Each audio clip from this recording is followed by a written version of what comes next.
This is the ABQ Business Podcast with your host, Jason Rigby. Each week we'll interview visionary business leaders to inspire the creative power and spirit that's in every entrepreneur. Discussing strengths, weaknesses, strategies, systems, and the problems we can all solve together for a new future for local small business. Guys, it is Saturday. I don't know when you're listening to this, but it is on a Saturday. It is about 90 degrees in Albuquerque, New Mexico. Loving it. No humidity. Absolutely amazing weather here. I don't like talking about it too much because everybody's moving out of all these other, they're moving from the West Coast and from the upper East Coast area. So, we've dodged so far. Albuquerque's dodged all the traffic and everybody. It's a beautiful city, though. I want to get into insecurity. I want to talk about relationships, and I want to talk about you as a leader and the insecurity and what happens with you, what happens to the relationships that you have, whether it's with your employees, whether it's with a partner that you have, your children, whatever it may be. I want to get into the root of insecurity, where it comes from, and I'm getting my information. I always like to give credit where credit's due. Katie and Gay Hendricks, and I've talked about them before. They have a great website called Hearts in Harmony, but they talk about this, and I thought it was so good I wanted to share it with you guys, that the root of insecurity is fear. So that moment when you go into that new job, or you become a leader at a new place and everything is firing and it's going well and you're doing great and people really like you and it's just amazing, or that new relationship that you're in. But behind all of that, there's this masked figure that's sitting there saying, you know what? Something's going to go bad. You know what? This person, maybe they don't really like you like them. This person has the wrong idea about me. You know what? I don't really know if I'm going to mess this up. I think I'm going to, it's just too good. Like I may say or do the wrong thing. I'm going to have a wrong idea and then it's going to fuck me all up. And then, maybe as the stakes get higher and maybe you fall in love with someone, and then guess what happens? Then this begins to follow you. This masked person of insecurity, the shadow begins to chase you. And these same questions that you just thought of, they get even more. So the more that you invest in yourself, the more that you do for yourself, the larger this shadow figure gets, the higher the fear climbs.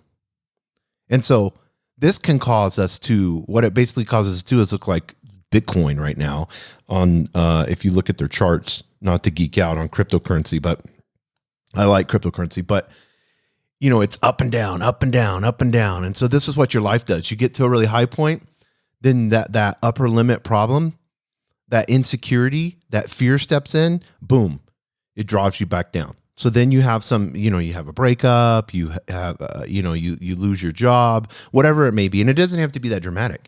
It could be something like just a small setback. But if you look at the setback, it was caused by you, because we always have to do that, take 100% responsibility of every action that we believe that has happened to us. And it's so important whenever you do that, because then you can learn from it. You can look at that and say, okay, what were the actions? Yeah, this circumstance happened to me. It was external. But what were the actions that caused me to get to that point? What are some of the things that I did that I could have negated that issue hitting me blindsided in this way? But, our identity gets wrapped up in this fear. So we get where we come into this relationship and we say, okay, I'm falling in love with this person, or, this is the company I'm going to work for 40 years and I'm going to be loyal to them. And this is just amazing. And then we just give.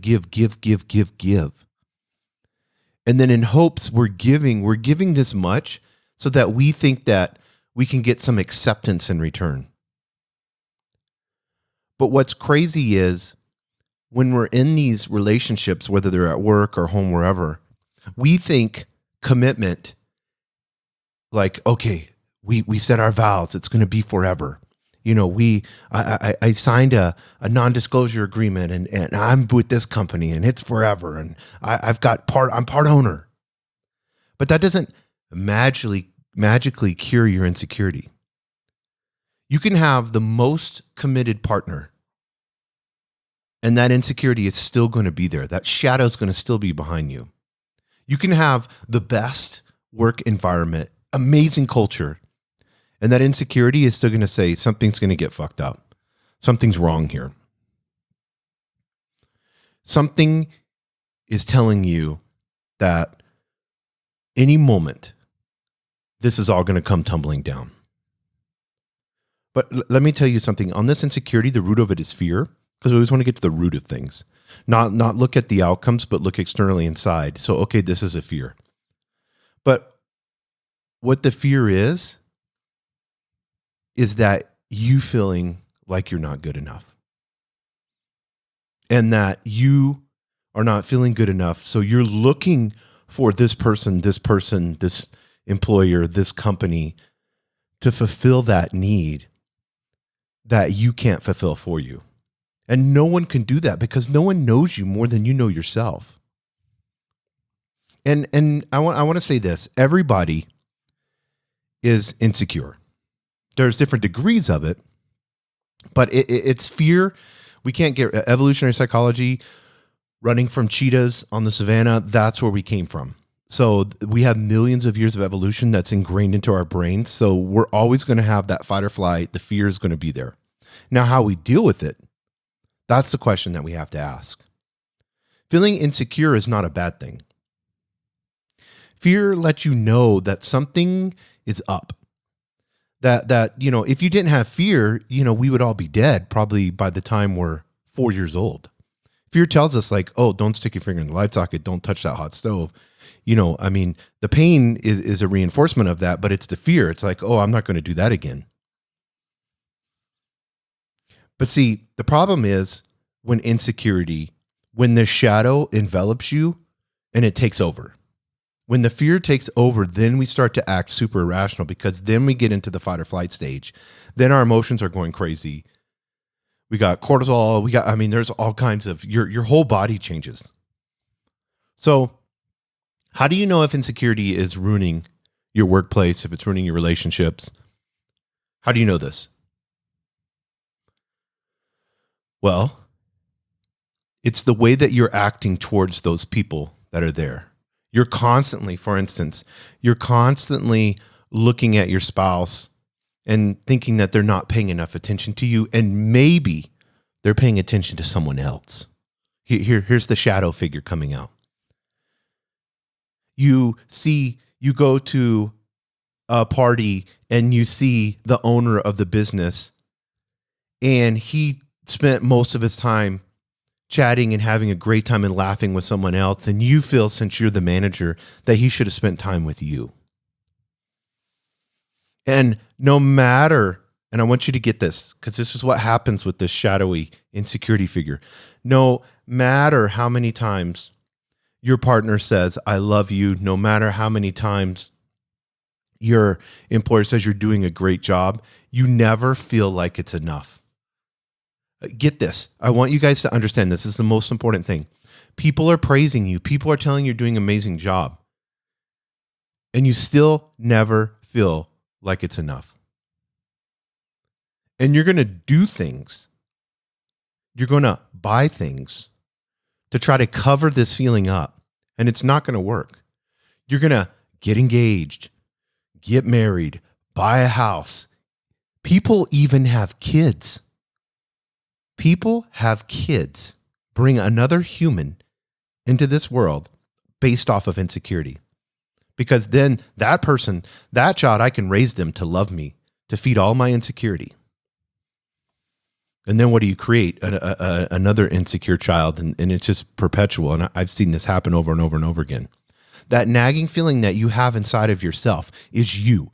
It is not how much your husband loves you or your wife loves you or your boyfriend or girlfriend, partner, whatever it may be. It's not their responsibility. This is you. This is your feeling. This nagging That's what it is. This nagging, unsettling, fearful feeling is in you. Has nothing to do with them. The owner of the business is coming up to you saying you're doing a great job. It's business. Because he's talking to somebody else, or he favors somebody else, or that maybe that person likes the Dallas Cowboys and can talk sports to him. And so every day he's going to go in there to the office and talk sports, and he's not talking to you as much. Guess what? That's just commonality. That has nothing to do. That nagging thing that you get because of that, that's you. And so now you begin to look for reasons. Now, this is the scary part. This is when it begins to take over. This is when you have to recognize, you should recognize it in the beginning and say, that's just my fear and insecurity. But I'm telling you, when you begin to feel that you need to look for reasons of why somebody isn't happy with you, when the conspiracy theories start to run into your head, I'm not talking about jealousy here. I'm just talking about, my employer, he talked to this person, and he hasn't talked to me for 2 days. My spouse, she's been on her phone like crazy for, 3-4 hours. And every time we watch a show, she's not even paying attention to the show. She's just paying attention to her phone, and she keeps laughing all the time because she's talking to somebody. Then you grab the phone or you blow up about it and you look stupid because she's having a group chat with her friends. Any excuse that you make to look for a reason to justify the fear, that's when you have this issue on red alert. That's when sirens need to go in your head and say, this has went too far. I should have stopped it. I should have been self-aware enough to stop it in the beginning. But when I'm looking for an excuse to spend time away from somebody to protect myself, fight or flight, so I'm like, well, I'm going to go out in the garage and work on my car because, she doesn't care about me. Or I'm going to, I'm going to start looking for another job because these people, I've worn out my welcome. And 4 hours earlier, the owner came in and said, what an amazing job you're doing. See, this should be a huge red flag. And I've seen this happen too. New people come on board. So they say, hey, owner walks in. The business says, hey, we're going to hire this person. And then you instantly start Googling them, start thinking about how they're going to replace you. If the owner's going to find them, they look way more attractive than you. Oh, this. And then all of a sudden, that's a catalyst that feeds the insecurity. You have to understand that's all it is. It's nothing to do with them personally. It's all on you. When you begin to understand, when you become self-aware enough to where you begin to understand that it's not Bill, Jim, Susan, Caitlin, it's none of those people. They're just a catalyst. They're just a tool that's causing this to pop, this circuit breaker to pop in your head. So it should be nothing personal in them. You should be thanking each of them because it's enabling you. If you're self-aware enough, you can learn from it, catch it. Because once you learn from it and start catching it in the beginning, it goes away. It loses its power. The shadowy figure gets a light shone on it. And when that light's, that big, huge logic and reason begins to shine on that emotion of fear, it's like it dissipates. It's like, I can't handle this. And it runs away. Whenever you are operating out of fear, you will always push love away. And the scary part is that you began to create. And I'm using that word. Think about the word create. Create is taking something that's small and minute and making it big, taking something from nothing and creating something new. You're actually creating the very situation you fear, because anytime you give tons of emotion to a thought, you're creating. You can create a world of negativity, or you can create a world. That's why victim mentality is so dangerous, because if you just walk around this world, you've created this victim matrix that you're living in, and things will always happen to you. I talk to a lot of people all the time. They're like, I was talking to a girl the other day and she was like, I just always get these bad guys.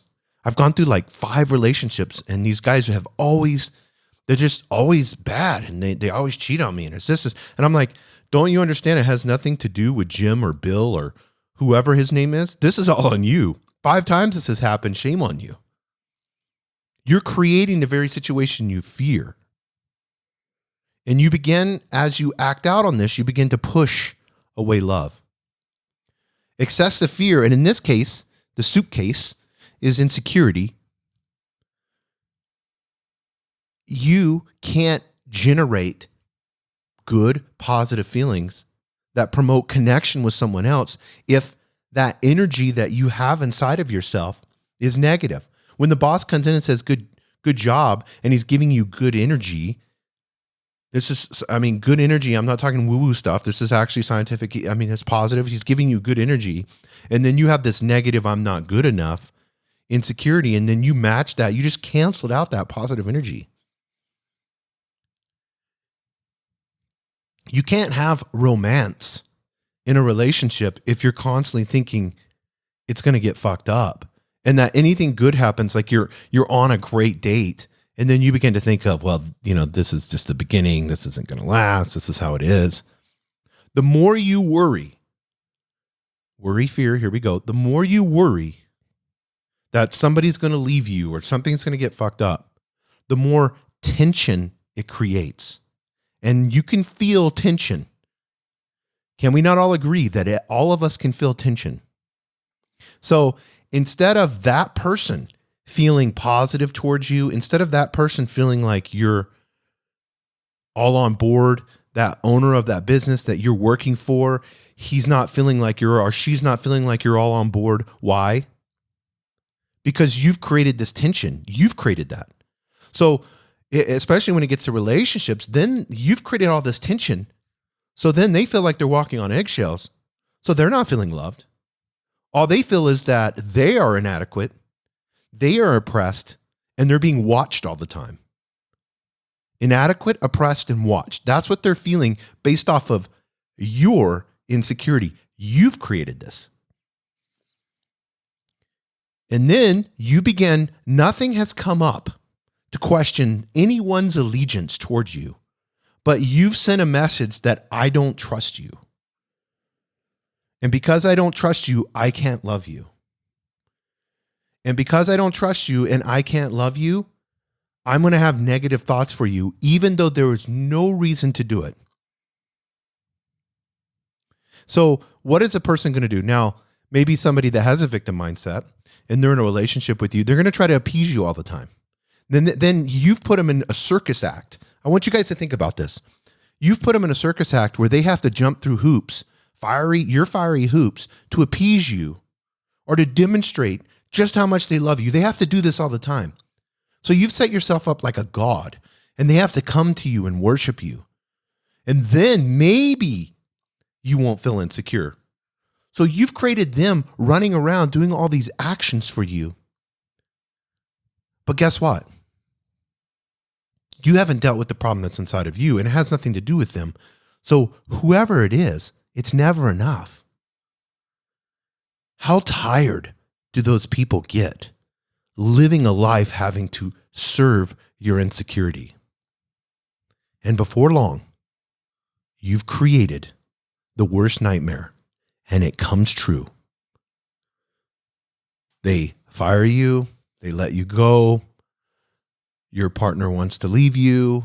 They want to have a talk with you. So how do we cure this? Because I want to keep this podcast short. How do they cure this? First, you have to understand is that you don't love yourself. You think it relates to other people, this insecurity, this fear, but it actually is about how you relate to yourself. If you don't truly believe you are lovable exactly as you are, if you can't give love to yourself first, you're rejecting the core of who you are as a person, and that will automatically create rejection, fear, worry for any other person that comes into your life. Any person that gets close to you, it's automatically going to create that. It's going to trigger it, and it's going to create it, and now that comes into that shadowy figure, comes into that relationship, and it's just hanging out, waiting for a trigger so it can pop up. It's that third wheel, the person that you don't want around. It's going to be there regardless of who you're in a relationship with. And the only way that you can cure this is commit to loving yourself and loving yourself through the fears and not abandoning yourself when you get into a relationship, not throwing yourself into the business, not throwing yourself into your spouse's, ideal of what a person should be. Because this is what people do that are super insecure. They go all in 100%, and that still doesn't work. You have to begin to focus and commit to you first, no matter who sticks around. Do you see what I'm saying? If you're a 10, and I talk about this all the time, if you're a 10 physically, mentally, and spiritually, what are you going to attract? Other 10s. If you're a 3 or 4 or -5, you're going to attract those other people. So if you've committed to working on yourself physically, mentally, and spiritually, and you need to rate yourself on these. I do all the time. It's like physically, this is where I'm at. I did that the other day. It's like, I think I gained about 5 pounds. Okay. Well, why did I gain 5 pounds? Well, I've had more carbs normally than I should the last 2 weeks. So I need to make a commitment so I meal prepped, eating right, went back on, my 1 to 2 meals a day, my intermittent fasting, started doing that. And then sure enough, the weight comes off. It's that simple. Commit to yourself. Mentally, I'm feeling insecure. I'm feeling depressed. Whatever that emotion is. Why? Why are you feeling this way, Jason? This is on you. And that's what I tell myself. This is 100% my responsibility to fix this. And you have to get to the point, physically, mentally, and spiritually, if you're at a 10 and somebody doesn't stick around, somebody doesn't want to be a part of that, or you get fired, then that person or that place that you're working at wasn't for you. And that's going to happen too. If you begin to work on yourself, the people that are around you, this is scary too. The people that are around you may not be around in your life anymore because you begin to evolve and they haven't. And you know what's really crazy is the minute that you begin to work on yourself, you will discover this amazing truth is that people can't get enough of you. Because you have this, it's not because you pretend like you don't care. That's fake. It's just, you're so secure with yourself.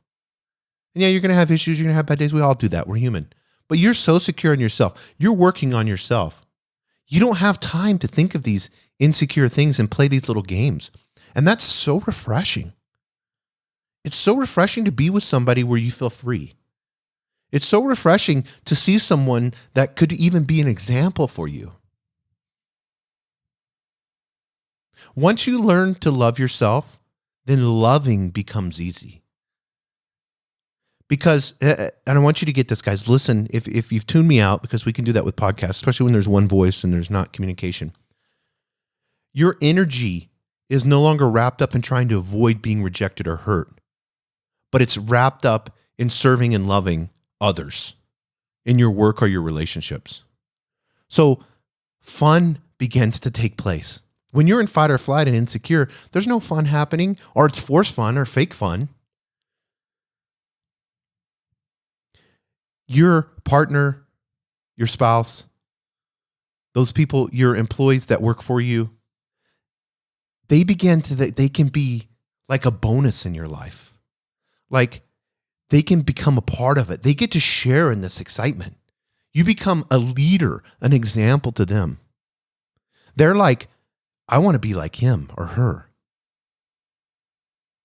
Learning to love yourself is the number one thing that you can do to change the way that you lead others, whether that's personal or at work. And I don't want to encourage you guys, take the time to understand yourself.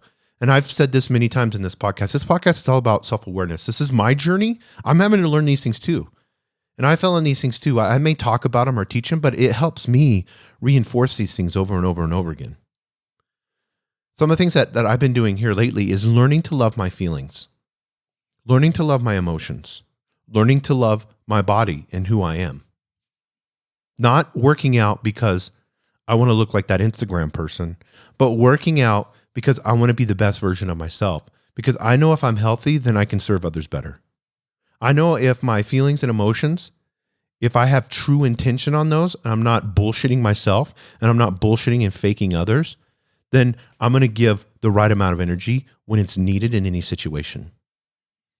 And then if I put myself first in any relationship that I'm in, then I know when that resistance comes, then I'm going to act out properly, not in the best interest of me and my fear and the fight or flight, but in the best interest of those that I serve. Because whether they make the decision in their insecurity to do whatever they want, that's on them. That has nothing to do with me. And if you want to lose this shadowy figure out of your life, if you want to lose this just compressing grip of this person that's always dragging you down, this big backpack of insecurity that you carry, these are the steps that you need to do. And I encourage you can listen to this again and go through.